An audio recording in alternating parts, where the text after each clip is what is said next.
Hello, caller? Yes. Caller? Let's hear with Miss T. Yeah, Miss T. Hello? Hello? Yes, you're here with Miss T. We hear you. Caller, we hear you.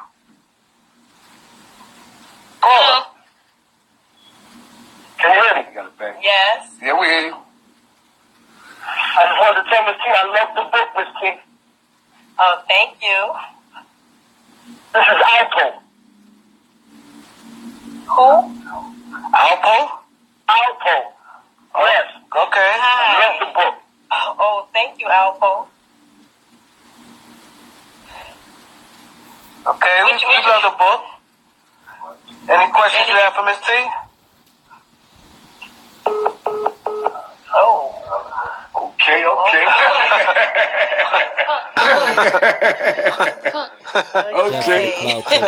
Thanks, All Alpo. Here we go. Just trying to tell you, man. Love the book. Yeah, man. You know, it's a different story, man. Because the women were there, man. You know what I'm saying? And I want to say, although I was in it, I was always with a guy who probably was in it more, because I definitely want to big up, because there were a lot of women who were in the game who was really getting money. Mm-hmm. A lot of them did jail time. They quiet, they did their time, came home. Mm-hmm. So I definitely want to give a shout out to those women who did it. Not saying that what we were doing was right. Right. But I'm just saying you had a lot of women that was out there doing what they was doing, making their money. And like I said, a lot of them did bids, did their time. And, you know. In transition, thank you. So let's give a shout out. Definitely. So can you tell people where they can find you at? Instagram, Harlem Heron or Heroin. Like I said, it has a double meaning. Mm-hmm. I'm on mostly Instagram, but Twitter and Facebook is all the same name. I got a documentary that's coming out by Info Minds. Mm-hmm. Info Minds is doing everything. Yeah, he been working on mine since August, but I'm patiently waiting, and that should drop. I should get the first draft soon, so it'll be on Info Minds. So subscribe to his channel, and it's definitely going to be good. You know, it's a lot of information in it, so I think that's why it's taking so long. Yeah, so before we play this next footage, gang, we wanted you to hit that notification bell, subscribe. Basically, we're going to find out exactly why Alpo became, you know what I'm saying, the snitch. You know, where did that come from, where it stemmed from, why he didn't hold it down. Drop your comments and your opinions below, man, and let's get to it. 30 years. This dude been down 25, 30 years. He seen a murder in jail. So he jumped on it because they was talking about giving him a time reduction. So he jumped on it. He been in jail like 25, 30 years. So I asked him, I said, why did you tell, man? He said, let me tell you something. I had life in prison. He said, I woke up 30 years later and found out that I ain't never do a day. What do you mean by that? Huh? What do you mean that he ain't never do a day? That means if you got natural life in prison and you wake up 30 years into that bed, what difference does it make? You never going home. Right. You understand? Right, and realize he ain't never did a day. It's like he never did a day. Right, okay. Every day he wake up, it's not like if he had 50 years and he did 30 already, so he can say, well, I got 20 more. He did 30 and he still got life. Right. So he said, youngster, I seen a murder. They asked me about it. They was talking about giving some time reduction. Oh, I jumped on it. Now he's home or coming home? Well, no, I never knew what happened to him because I left the county jail. But that just stuck with you? That just stuck with me to say to myself, hey, he woke up 30 years later. Was it the guys that you ran into when you first were beginning to think about that? Right, these were guys that I ran into in the beginning of my decisions as far as what should I do and, you know, am I doing the right thing, or are the people going to be mad at me and all that. Right. And I truly thought about that, like, are the people going to be mad at me? But then people like Rafe came across my head. People like Jack came across my head. The old dude came across my head. The young dudes before me that went to trial, that, you know, strapped up their nuts, went before me and came back with natural life and all that. I said, I ain't going through that. Natural life in prison. I'm 24, 25 years old. I couldn't even, you know, as tough and as wild and free as I ran the streets and didn't care about nothing. Once I was in this predicament, I couldn't do it, Antoine. I couldn't see myself in prison for this. I also looked at people like Nicky. Dudes like Nicky came across my mind, like how he put in 21 years, 20 years for dudes who didn't care nothing about him and all that. And then I look at a person like Guy Fisher who had it all. Now he's doing natural life in prison. And he got this girl out here who he probably took care of, you know, while they was together. And she's doing her thing and she's having problems getting up to Pennsylvania to go see him or whatever. You know what I mean? You know, I talked to him on the phone. You know, he was happy to. One day I was at our house and I answered the phone, and he was happy to not to hear from me, but he was happy to know that he remembered what they did to Nicky. That he was happy just to hear that I wasn't one of his friends boning his girl. Right. Because he was like, yo, who's this? I was like, this is Alpo, man. He was like, oh yeah, I heard about you. I said, yeah, because his daughter, I was hitting his daughter too. Okay. And he said, yeah, I heard about you. Yeah, I heard you messing with Renee and this. And I said, yeah, man, you know, I'm here and this, that. You know, you ever want to call here if you need something, whatever. He was like, nah. He said, I'm just happy to know that it ain't one of my friends. One of his friends? Yeah. Because he was one of Nicky's friends and they was all hitting Nicky's girls. Did you have any problems like that when you called from prison to speak to somebody, maybe your baby's mothers or anything, any of their boyfriends?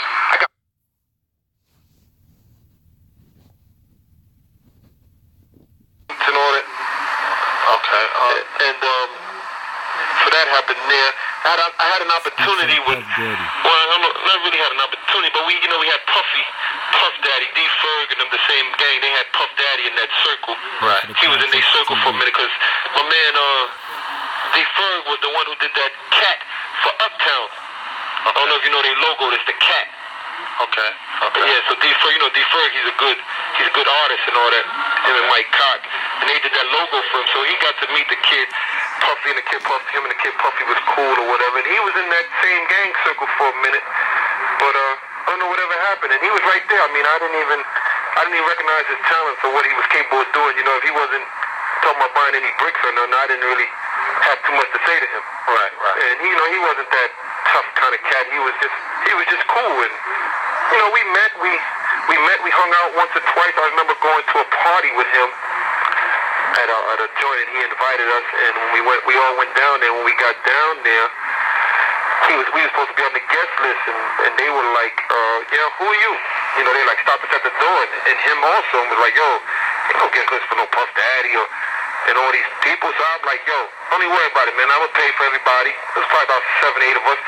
I think it was like $20 a pop. No, and I said, yo, don't worry about it. I got all of us. And once we get in, you just handle your business. And if you get the money back, you get it. If you don't, you don't. So we got in the joint, and he went running around and trying to straighten out like why wasn't his guest list there and things like that. And the one thing that I don't even remember even getting the money back, but we was in the party. We had a nice time, and